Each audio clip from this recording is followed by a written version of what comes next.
The F4U Corsair was revered as one of the most formidable fighter planes of World War II and beyond. It was a marvel of aeronautical engineering. With its distinctive wing design and powerful engine, it achieved a top speed of over 440 miles per hour.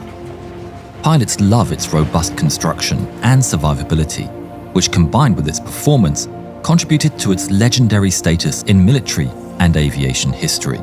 That said, its incredible engine made the Corsair as feared as it was respected. We'll take you through the process the pilot had to go through to get a successful takeoff later in this film.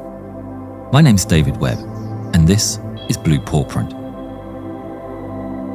The Corsair's fuselage was constructed of aluminum formers, intricately shaped for aerodynamic efficiency, and connected by longerons, which made for a lightweight and sturdy construction. Aluminum sheets up to 1/10 of an inch or 2.5 millimeters thick covered the frame, except for the control surfaces, which were covered in fabric. This made the Corsair strong and lightweight. The shape of the fuselage frame varied along its length. Forward of the cockpit, the frame was roughly oval, transitioning to a tear-shaped cross-section and then to a conical form towards the rear. The frame was divided into 4 main sections: engine, forward, middle, and rear, with a total length of 33 feet 8 inches or 10.26 meters. A fireproof bulkhead was installed between the engine and the forward section. To maximize the efficiency of its powerful engine, the Corsair was equipped with a large propeller, which needed substantial clearance for takeoff and landing. Extra-long wheel struts were considered as a solution. However, the Corsair's design got around this issue through its recognizable wing structure. The solution for the Corsair was adopting an inverted gull-wing W-shaped design. The wing at the roots was angled downwards at -23 degrees, and then the outer folding wing sections were angled upwards at +8.5 degrees. This innovative wing design allowed for shorter landing gear, which also reduced drag at the junction of the wings and the airframe. But it was at the expense of added complexity in construction and increased weight. Despite these challenges, the overall design was remarkably sturdy and capable of withstanding maneuvers up to 11 G. Folding wings were essential for conserving space on an aircraft's carrier deck. The wing roots housed large intakes for the oil coolers and the engine supercharger, necessary for the efficient operation of the aircraft's powerful air-cooled engine at high speed and at high altitude. While functional for engine performance, these intakes produced a distinctive whistling sound at certain speeds, especially during dives, leading some Japanese ground troops to famously nickname the Corsair the Whistling Death. The center wing also contained landing gear wells and 2 hardpoints capable of carrying bombs up to 1,000 pounds or 454 kilograms each, or drop tanks. The folding sections of the wings had a metal skin on the forward part, extending from the leading edge to the main spar, while the area to the rear of the main spar was covered in fabric. 3.50 caliber Browning M2 machine guns were mounted near the root of each folding console. Under the wings, racks were installed for HVAR 5-inch unguided rockets, accommodating 4 rockets per side. An essential aerodynamic feature was installing a 6-inch stall strip on the leading edge of the outer right wing, just outboard of the gun ports. This small addition corrected an early design flaw where the Corsair's wings had different stall speeds, causing the aircraft to tilt or even crash during landing. For instrumentation, a pitot tube was installed near the tip of the left wing, and a gun camera was mounted in the right wing near the guns. The Corsair's control surfaces were intricately designed to enhance its maneuverability and performance. So the aircraft featured 3 section flaps, 2 parts on the center wing and a third on the folding section. These flaps could have a downward deflection of up to 50 degrees for landing, which allowed for slower airspeeds without stalling.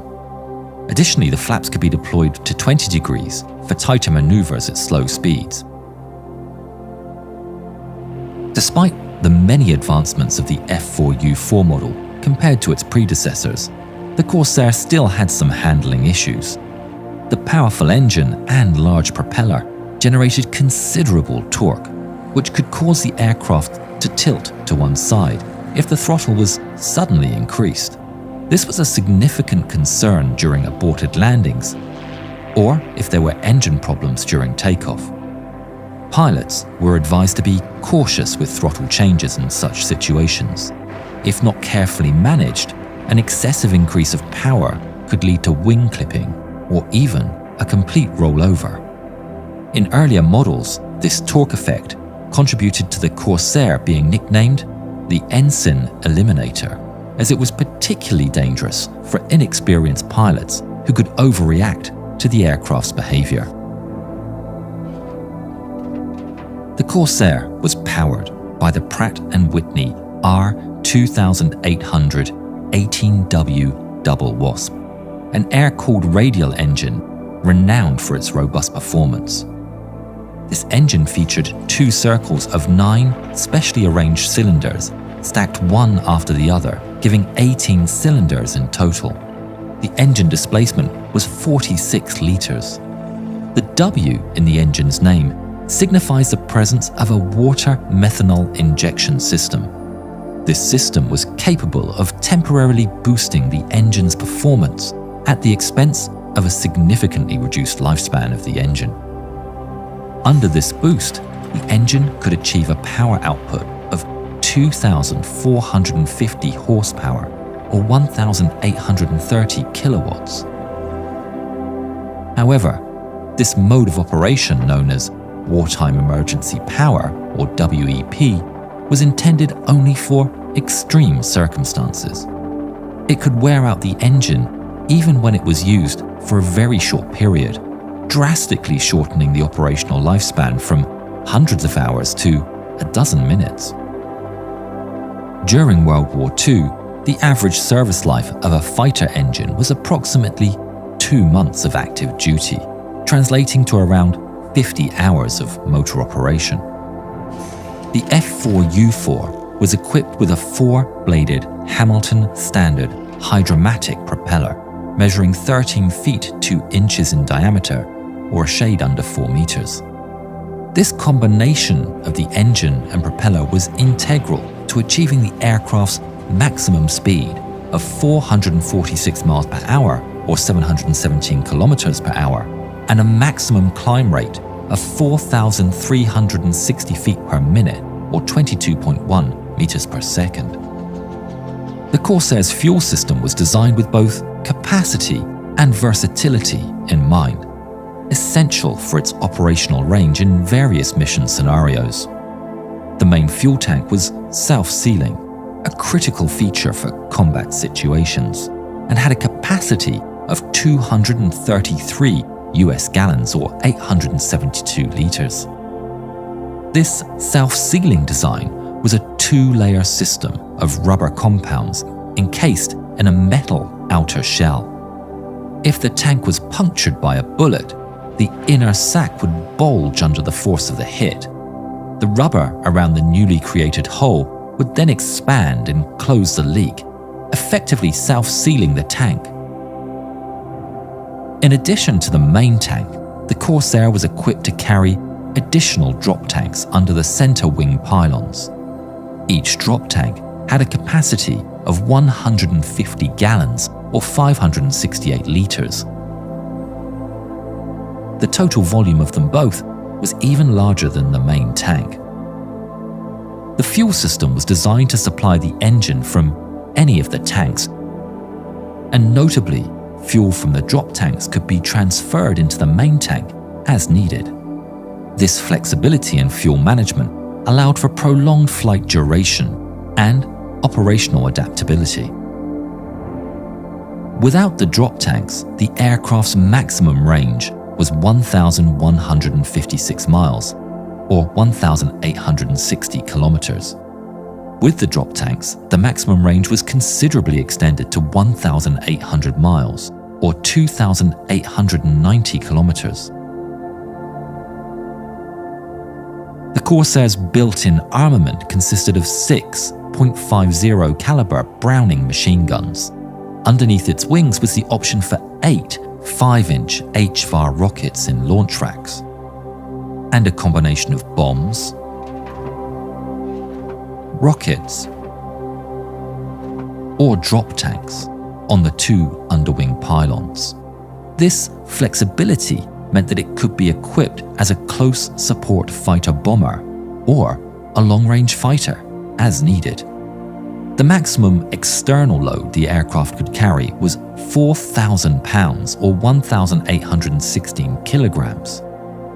The standard armament, Browning M2 air-cooled bout-fed machine guns with 3 in each wing, was typical for American fighters of the era. These were effective against light enemy fighters. The 2 outermost machine guns on the Corsair held 375 rounds per barrel, while the remaining 4 had 400 rounds each. Gun convergence was usually set between 300 and 500 yards, depending upon the pilot's preference, enhancing accuracy in aerial engagements. They could fire between 750 to 850 rounds per minute at a muzzle velocity of up to 2,900 feet per second or 890 meters per second. The 650 grain or 42 gram bullets were effective in aerial combat up to 900 yards or 800 meters and could harm ground forces from an even greater distance. Each 5-inch high-velocity aircraft rocket, or HVAR, weighed around 134 pounds or 61 kilos and had a 7.5 pound or 3.4 kilogram warhead. These were used against relatively light ground targets. For heavily fortified targets, the Corsair could employ bombs of up to 1,000 pounds or 454 kilograms. Alternatively, it could be equipped with 2 11.75-inch or 298mm Tiny Tim rockets. Each one weighed 1,255 pounds or 569 kilograms and carried a 148.5 pound or 67.4 kilogram warhead. These air-to-ground rockets were carried on the underwing pylons in place of bombs and were effective up to 1,600 yards or 1,460 meters. The cockpit of the Corsair featured a distinctively designed canopy with a slightly bulging midsection and a forward panel made of 1.5-inch or 38mm bulletproof glass, offering crucial protection while maintaining visibility. The pilot's seat was designed with safety in mind, featuring an armoured backplate up to 0.5 inches or 12.7mm thick. Inside the cabin, the left side console housed the oxygen controls, wing folding controls, the engine control unit, which combined the throttle and related controls. Further down was the hand pump lever for the hydraulic system. Also, on the left console was a sloped panel where the pilot could access the fuel, flaps, and landing gear controls. In front of the pilot were 2 armament switch boxes from which the array of weapons could be selected. On the main panel, there was navigational instruments, engine indicators, and fuel indicators. Below this panel was the central console. This included gun charge controls, oil cooling system controls and indicators, emergency landing gear release, hydraulic pressure gauge, and fresh air control. On the right side console were controls for the electrical system and radio equipment. The rudder pedals, equipped with main wheel brakes, were positioned below the main panel and on either side of the central console.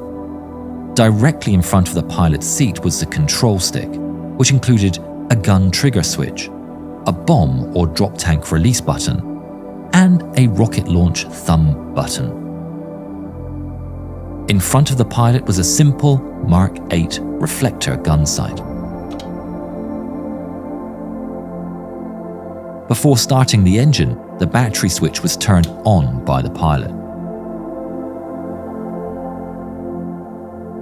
The fuel tank selector was set to on, and warning light bulbs were tested for functionality. The booster pump fuel switch was set to boost by the pilot. The ignition was turned to both, and the engine started. The mixture control was moved from idle cutoff to rich,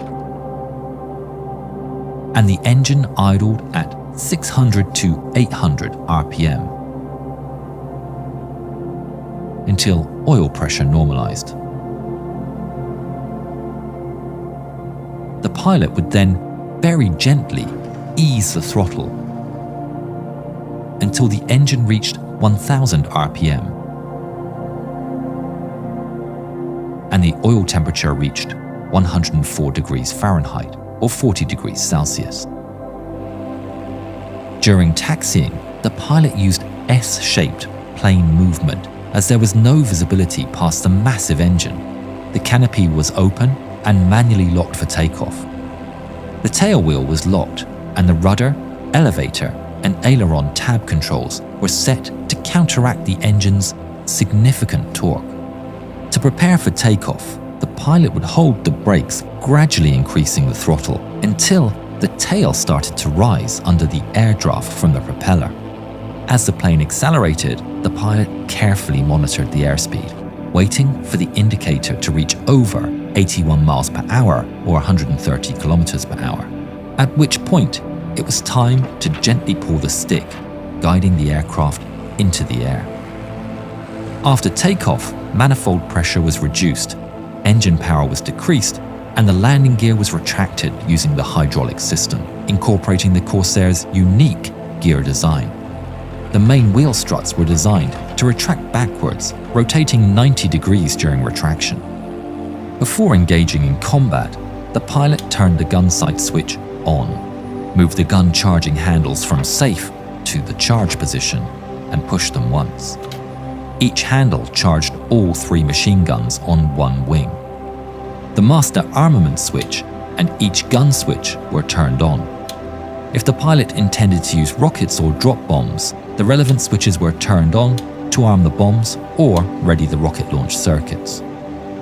The Mark 8 reflector gun sight was used for both ground attacks and aerial combat, and often projected the target reticle directly onto the bulletproof frontal glass panel in the F4U4. To fire the guns, the pilot pressed the trigger on the control stick, or pressed buttons on the same stick to launch rockets or drop bombs.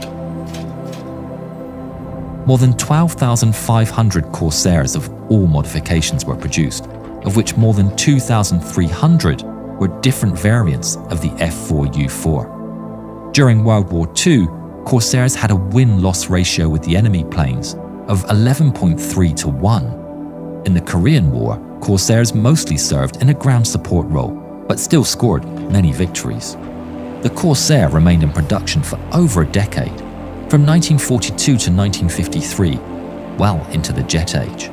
It was a mainstay in the United States Air Force and then several other countries for over 30 years, showcasing its enduring utility and effectiveness as a military aircraft.